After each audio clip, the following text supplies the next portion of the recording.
কি মধু খাওয়াইলি মোরে, কি আগুন জ্বলছে অন্তরে আমার, পাগল মনটাম রয় না ঘরে, পাগল মনটাম রয় না ঘরে, কেমনে কইছে কাহিনী আয়ের সকল খুদার পাগল কলব কর নুরানি, আয়ের সকল মৌলার পাগল কলব কর নুরানি।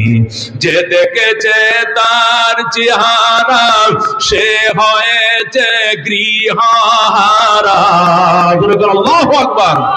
যে দেখেছে তার চেহারা সে হয়েছে গৃহহারা। আমার প্রেমের হাওয়ার জ্বালায় জ্বালায়, প্রেমের হাওয়ার জ্বালায় জ্বালায়, জীবন মরণ হয় পানি আর সকল খুদার পাগল কলব কর নুরানি, আর সকল মৌলার পাগল কলব কর নুরানি। মারহাবা। আল্লাহর হাবিব ডাক দেখো সাহাবা কেরাম, আমার বেলালকে নিয়ে তোমরা সমালোচনা করছো। বেলাল এখনো বাইতুল্লাহ ছাদের থেকে নিচে নামে নাই। বেলালের প্রশংসার আয়াত আরশে আজিম থেকে নেমে গেছে। বেলাল উঠছে কয়তলা? এ বাইতুল্লাহ কয়তলা? একতলা। বেলাল উঠছে বাইতুল্লাহ ছাদে। বাইতুল্লাহ ছাদ থেকে এখন বেলাল মাটিতে নামে নাই, অথচ লৌহে মাহফুজ আরশে আজিম থেকে বেলালের জন্য আয়াত জমিনে নামে গেছে। আল্লাহ ডাক দেখো ইয়া আইয়ুহান নাস, ওরে মক্কাবাসী, ও ন মুসলিমরা, ইন্না খালাকনাকুম মিন যাকারিন ওয়া উনসা, আমি আল্লাহ তোমাদেরকে পুরুষ এবং নারী করে বানাইছি। ওয়া জাআলনাকুম শুউবান ওয়া কাবাইল, তোমাদেরকে বিভিন্ন বংশ এবং গোত্রে বিভক্ত করেছি। কেউ চৌধুরী ফারার চৌধুরী, কেউ ব্যাপারী, কেউ ফাটারি, আছে না? আছে না? কেউ তালুকদার, কেউ শিকদার, কেউ পাঠান, আছে না নাই?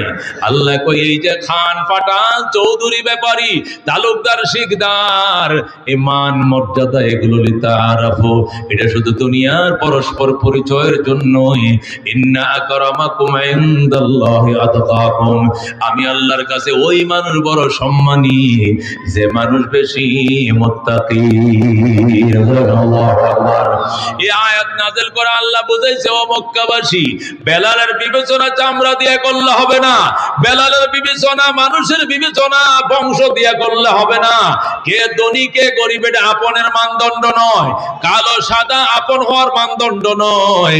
আমি আল্লাহর আপন হওয়ার মানদণ্ড হলো তাকওয়া। আল্লাহু আকবার। আমার বেলালকে এক পাল্লায় রাখো, উম্মতের তাকওয়া এক পাল্লায় রাখো। বেলালের তাকওয়ার পাল্লা ভারী। আল্লাহু আকবার। এ সাহাবায়ে কেরাম, আমার বেলাল যখন আজান দিত তখন আশহাদুর জায়গায় আশহাদু শোনা যেত। এই জন্য অনেকে বলতো বেলাল রে হুজুর মুয়াজ্জিন থেকে বাদ দিয়া দেন। এই দন্তাস্য উচ্চারণ করতে পারে না, তালিবের উচ্চারণ করতে পারে না, এটা চয়ের মতো শোনা যায়। নবী ডাক দেখো সাহাবায়ে কেরাম রে, কি কারণে বেলাল আশহাদু উচ্চারণ করতে পারে না? এটার প্রত্যক্ষ সাক্ষী আমি, তোমরা নয়। উমাইয়া বেঈমানের বাচ্চা বেঈমান বেলালের জিহ্বার ভিতরে ফেরাক ঢুকায় দিছে। আল্লাহু আকবার। এত লম্বা ফেরাক আগুন দিয়ে গরম কইরা জিহ্বার মাঝখানে ঢুকায় দিছে যাতে বেলাল আহাত বলতে না পারে। বেলালের জিহ্বাটা মাটিতে পড়ে রইছে। বেলাল ডাক দিয়ে, আপনারা কারা গো? নবীকে আমার সালাম কইলেন আর কইলেন আমি বড় কষ্টে আছি, নবী যেন আমার জন্য দোয়া করে। কে যেন নবীজির কাছে বইলা দিছে।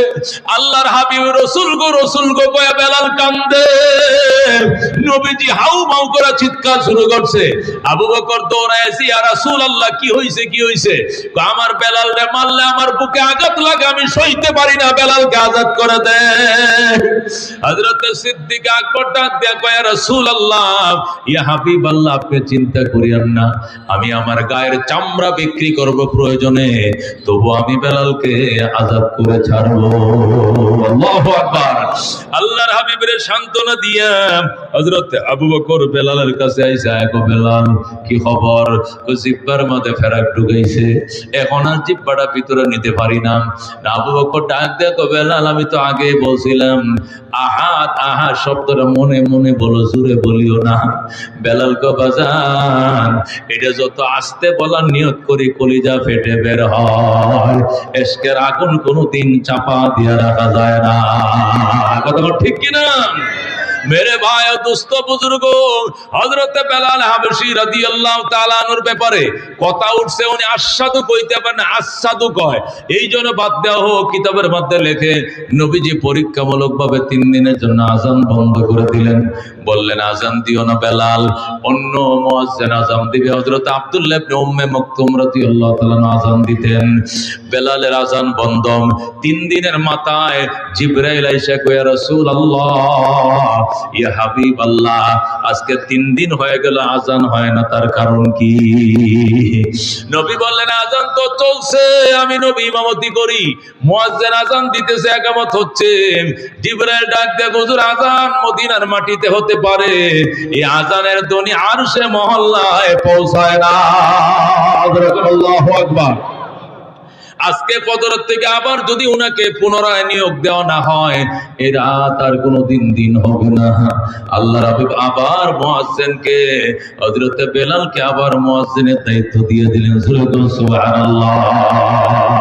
রহ গিয়া রুসমে আযাম রূহ বেলাল লীন রহি, ফলসফা রহ গিয়া তলকিন গজালিন রহি। সুবহানাল্লাহ। এই বেলাল হাবশীর সাথে কারাগো জান্নাতে যাইতেছে, হাত বাড়ায় লিল্লাহ তাকবীর। আল্লাহ তুমি বেলাল হাবশীর সাথে জান্নাতের মালিক বানাও, জোরে কোন আমিন। 8 নাম্বার, নবীজির ফ্যামিলি মেম্বার 5 জন। কয়জন? নবীজির ফ্যামিলি মেম্বার 5 জন। নবীজি, আলী, ফাতেমা, হাসান, হোসেন কয়জন? জোরে কোন কয়জন? নবীজির ফ্যামিলি মেম্বার 5 জন। এই 5 জন ফ্যামিলি মেম্বারের সাথে 5 জন আল্লাহর বান্দা চাই এই মাদ্রাসায়, এই নূরে মদিনা জামিয়া, নূরে মদিনা মাদ্রাসার এতিম অসহায় বাচ্চাদের খাবারের জন্য দোস্ত 5টা বস্তা চাউল দিবেন। কয়টা বস্তা? 5টা বস্তা। প্রথম নবীজির নামে একজন আল্লাহর বান্দা বলেন একজন, যে ইনশাআল্লাহ আমি 5টা। লিল্লাহ তাকবীর। ওই যে জান, ওই যে আমার ভাই, কে নামটা কি?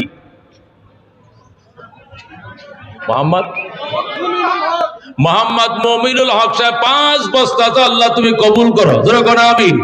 আল্লাহ মঞ্জুর করো, হায়াতে বরকত দাও, বেলাল হাবশীতে জান্নাত দাও। আল্লাহ গো আহলে বাইত নবীজির ফ্যামিলি মেম্বারদের সাথে জান্নাত দিও, জোরে করো আমিন। এ জীবনে